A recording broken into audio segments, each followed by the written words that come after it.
नमस्कार दोस्तों, आप लोगों का स्वागत है आपके अपने YouTube चैनल सफरता पे। दोस्तों आज हम बात करेंगे अमेंडमेंट स्लिप नंबर 20 के बारे में। दोस्तों आप लोग सोच रहे होंगे कि ये अमेंडमेंट है किसका। तो ये जो है दोस्तों GNSR जो 2020 है उसमें ये अमेंडमेंट किया गया है। अब तक दोस्तों इसमें जो है ये 20th नंबर अमेंडमेंट है। तो हम लोग देखेंगे कि ये 20वां अमेंडमेंट में क्या नया है, क्या चेंज किया गया है, क्या बदला गया है, इसके बारे में डिटेल्स जानेंगे।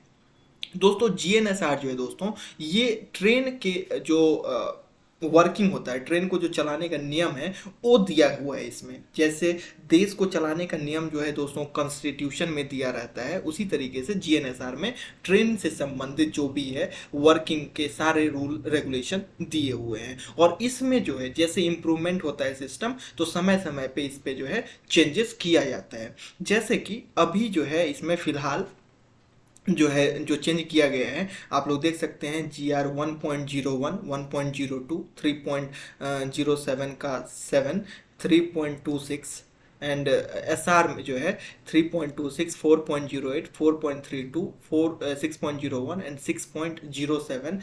इन सारे GR और SR में अभी बदलाव किया गया है। अब जो है हम लोग एक एक करके सब डिस्कशन करेंगे। दोस्तों अगर इस चैनल को आपने सब अभी तक सब्सक्राइब नहीं किया है तो चैनल को लाइक, सब्सक्राइब और शेयर जरूर कर दें, जिससे कि इस तरीके की इंफॉर्मेटिव वीडियो आपको मिलती रहेगी। दोस्तों इस दस्तावेज में भारतीय रेलवे के सामान्य और सहायक संचालन नियम GNSR 2020 में किए गए संशोधन का उल्लेख है, जिसे दक्षिण मध्य रेलवे के द्वारा जारी किया गया है। इसे साउथ सेंट्रल रेलवे दोस्तों जारी किया है। तो हम लोग एक एक करके डिस्कस करते हैं। देखिए यहाँ पे सबसे पहले आप दो चीज़ और हम आपको बताना चाहेंगे कि सब्स्टिट्यूट, कहीं पे आप देखेंगे सब्स्टिट्यूट है, कहीं पे होगा इंसर्ट। तो दोस्तों सब्स्टिट्यूट जो है ये सब्स्टिट्यूट का मतलब होता है कि जो पहले से रूल है इस GR के लिए जो रूल है उसको चेंज करके नया जो है वो उसके जगह पे आ जाएगा। मतलब टोटली पहले वाले को रिप्लेस कर देना है नए रूल से, उसको बोलते हैं सब्स्टिट्यूट। और इंसर्ट होता है कि जो ऑलरेडी है वो रहेगा ही और नए रूल जो है वो भी उसमें डाल दिया जाएगा। तो आप लोग समझ गए होंगे। तो यहाँ जो है GR 1.01 में जो पहले था उसको रिप्लेस कर देना है इस रूल से। तो बोला जा रहा है कि दीज रूल्स में be called the Indian railway general rules 2024। पहले इसको जब आप देखेंगे GNSR खोलोगे तो वहाँ पे देखोगे कि यहाँ पे 2020 लिखा होगा, तो अब इसको 2024 कहा जाएगा।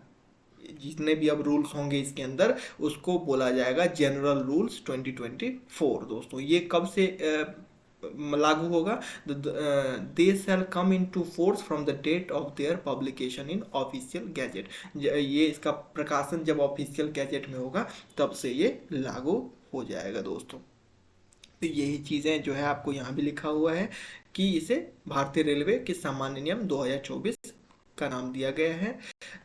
ये रेलवे अधिनियम 1989 के तहत जारी किया गया है और गजट में प्रकाशित होने के बाद लागू होगा। अब हम लोग बात करेंगे कि इसमें जो सबसे महत्वपूर्ण बिंदु है उसके बारे में। दोस्तों इसमें एक चीज़ ऐड किया गया है जिसे हम लोग बोलते हैं कवच। कवच का नाम बहुत दिन से आप लोग सुन रहे होंगे, जिसको हम लोग कहते हैं railway automatic train protection system. तो उसके बाद उसको जो है ऐड किया गया है GR 1.02 के अंदर में। GR 1.02 के अंदर में दोस्तों बहुत सारे डिफिनीशंस हैं जिसमें इसको भी अब इंसर्ट किया जाएगा। जैसे कि हमने पहले ही बोल दिया था कि इंसर्ट का मतलब होता है कि जो ऑलरेडी है वो रहेगा ही, साथ में इसे भी ऐड कर दिया जाएगा। तो 28A सीरियल नंबर इसका 28A होगा और ये जो है कवच को उसमें ऐड किया जा रहा है। तो क्या है कवच दोस्तों? इस संशोधन में Indian railway automatic train protection system, जिसे आमतौर पे कवच कहा जाता है, को आधिकारिक रूप से रेलवे नियमों में शामिल किया गया है। तो जो अमेंडमेंट है, 20th अमेंडमेंट जो है उसका जो सबसे बड़ी चेंजेस जो है दोस्तों उसमें कवच को इंक्लूड किया गया है। कवच एक स्वचालित सुरक्षा प्रणाली है जो लोको पायलट को गलत सिग्नल पार करने या टक्कर जैसी घटनाओं से बचाने में मदद करता है। तो कवच के बारे में आपको पता चल गया होगा कि कवच क्या है दोस्तों। तो ये एक जो है स्वचालित सुरक्षा प्रणाली है जो लोको पायलट को गलत सिग्नल पार करने टक्कर जैसी घटनाओं से बचाने में मदद करता है। दोस्तों काम कैसे करता है, तो यह प्रणाली रेडियो आधारित संचार प्रणाली पे काम करती है और स्वचालित ब्रेकिंग सिस्टम से लैस होती है। दोस्तों कवच कैसे काम करती है, तो ये यदि ट्रेन गलत सिग्नल पार करती है तो स्वतः कवच स्वचालित ब्रेक लगाकर ट्रेन को रोक देता है। यदि दो ट्रेन आमने सामने आ रही है तो कवच उन्हें निर्धारित दूरी पर रोक देगा। लोको पायलट को ऑडियो विजुअल अलर्ट मिलते हैं जिससे उन्हें ट्रेन संचालन में मदद मिलती है। रेलवे ट्रैक और सिग्नलिंग सिस्टम के साथ कवच का समन्वय होता है जिससे सुरक्षा बढ़ती है। दोस्तों समझ गए होंगे कि कवच जो है दोस्तों उस सिग्नल के साथ उसका ये इंटरलिंकिंग किया जाता है जिससे कि कवच ऑटोमेटिक, अगर आप ऑन स्पेक्ट में ट्रेन पास करते हैं सिग्नल को तो ऑटोमेटिक इसमें ब्रेक लग जाएगा और ट्रेन जो है वो रुक जाएगी।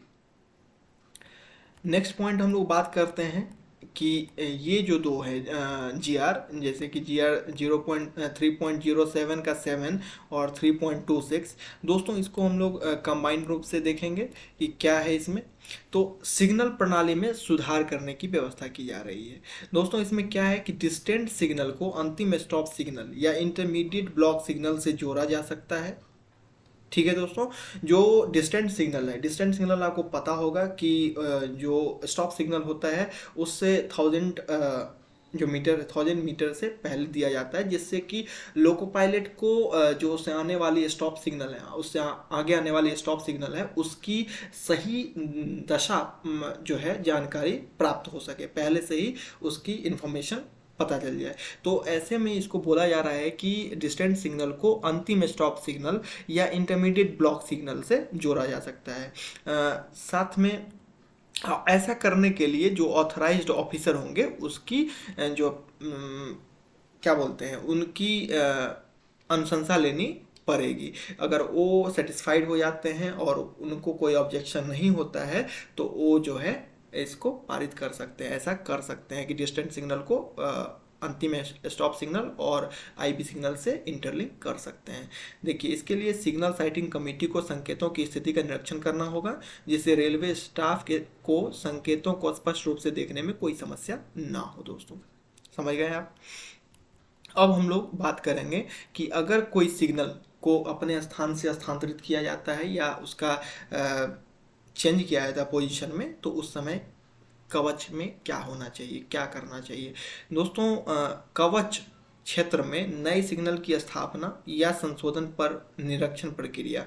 यदि नए सिग्नल लगाया जाता है या मौजूदा सिग्नल को हटाया या संशोधित किया जाता है तो सिग्नल साइटिंग कमेटी को यह सुनिश्चित करना होगा कि सिग्नल का निरीक्षण और प्रमाणन सिग्नल साइटिंग कमेटी द्वारा सिग्नल का निरीक्षण किया जाएगा। अगर कोई भी सिग्नल को अगर उसके स्थान से स्थापन किया जाता है या दोस्तों हटाया जाता है तो सिग्नल साइटिंग कमेटी जो है सिग्नल का निरीक्षण करेंगे। सुनिश्चित किया जाएगा कि लाइन साइड सिग्नल और कवच पे लगे ऑनबोर्ड सिग्नल के बीच में सही तालमेल हो। देखिए आपको पहले ही बताया कि कवच जो है वो ऑनबोर्ड सिग्नल जो रियल पोजीशन है सिग्नल का उससे इंटरलिंक रहता है, उसमें फीड किया रहता है कवच में कि कहाँ पे कौन सा सिग्नल है। तो ऐसे में जो है अगर पोजीशन उसका शिफ्ट किया जा रहा है तो ये सुनिश्चित करना होगा कि जो कवच में है जो उसका सही पोजीशन फीड किया गया है कि नहीं किया गया है। ड्राइवर मशीन इंटरफेस पे सिग्नल की सही पहलू जो है प्रदर्शित हो रहा है या नहीं इसकी भी जांच की जाएगी। तो सिग्नल का क्या एस्पेक्ट है वो भी ड्राइवर के इंटरफेस पे डिस्प्ले होना चाहिए दोस्तों सही रूप से। कवच लगे लोकों का उपयोग निरीक्षण के लिए। निरीक्षण के दौरान कवच प्रणाली से लैस लोकोमोटिव का उपयोग अनिवार्य रूप से किया जाएगा। दोस्तों ये जो इंस्पेक्शन होगा कि सही रूप से डिस्प्ले पे सही इंस्पेक्ट हो रहा है कि नहीं, इसके लिए कवच युक्त लोकोमोटिव जो होगा उसी का यूज होना चाहिए और ये इंस्पेक्शन हर 3 महीने में एक बार करना चाहिए। दोस्तों अब हम लोग जो नेक्स्ट पॉइंट है उसकी बात करेंगे, जो कि एसआर है दोस्तों। अगर स्पीडोमीटर, लोको पायलट को ऐसे पता चलता है कि लोको का जो स्पीडोमीटर है वो काम करना बंद कर दिया है, तो ऐसे कंडीशन में लोको पायलट क्या करेंगे, तो लोको पायलट जो है दोस्तों स्पीडोमीटर की खराबी हो जाती है तो उसे तुरंत जो है निकटतम पावर कंट्रोलर को सूचित करना होगा। पावर कंट्रोलर जो है उचित कार्रवाई करेंगे और स्पीडोमीटर की मरम्मत या अगले क्रू चेंजिंग पॉइंट से पहले या क्रू चेंजिंग पॉइंट पे लोको परिवर्तन की व्यवस्था करेंगे, कि जो डिफॉल्ट जिसमें स्पीडोमीटर खराब है उस लोगों को चेंज करके नए लोगों की व्यवस्था करेंगे दोस्तों। और अगर स्पीडोमीटर खराब हो जाती है तो ऐसे कंडीशन में क्या करनी होगी, तो कोचिंग सामान्य स्थिति में यदि लोगों के स्पीडोमीटर खराब हो जाता है तो कोचिंग ट्रेनों को निर्धारित गति सीमा तक कम करना आवश्यक होगा। तो अगर स्पीडोमीटर खराब हो जाएगी तो कोचिंग ट्रेनों को अपने स्पीड को कम करना होगा दोस्तों। अगर जो ड्राइवर मशीन इंटरफेस है दोस्तों कैब में लगा रहता है, तो अगर उसमें स्पीडोमीटर सही से काम कर रहा है तो फिर स्पीड में कटौती करने की आवश्यकता नहीं होगी। अब हम बात करेंगे कि अगर स्पीडो देखिए, अगर लोको की कवच काम नहीं कर रहा है, in case loco is not equipped with कवच और लोको कवच बिकम डिफेक्टिव, अगर लोको में कवच इंस्टॉल नहीं है और अगर कवच काम नहीं कर रहा है दोस्तों, तो मैक्सिमम स्पीड जो है ट्रेन का वो 140 से अधिक नहीं होना चाहिए। यही चीज़ इसमें बताया जा रहा है कि यदि किसी ट्रेन में कवच प्रणाली सक्रिय नहीं है तो उसकी अधिकतम गति दोस्तों 140 किलोमीटर प्रति घंटा से अधिक नहीं होना चाहिए। यदि ट्रेन कवच प्रणाली के साथ कार्य कर रहा है तो वह निर्धारित गति सीमा के अनुसार सुरक्षित रूप से चल सकता है। ठीक है दोस्तों। अब जो है आपातकालीन ब्रेकिंग सिस्टम, ये तो कवच का मेन फंक्शन ही है दोस्तों कि अगर ट्रेन गलत सिग्नल पार कर दिया या आगे कोई रुकावट होता है तो कवच स्वतः जो है आपातकालीन ब्रेक लगा करके ट्रेन को रोक देगा। नेक्स्ट पॉइंट जो है उसके बारे में हम लोग डिस्कस करेंगे कि कवच कब एक्टिवेट होगा दोस्तों।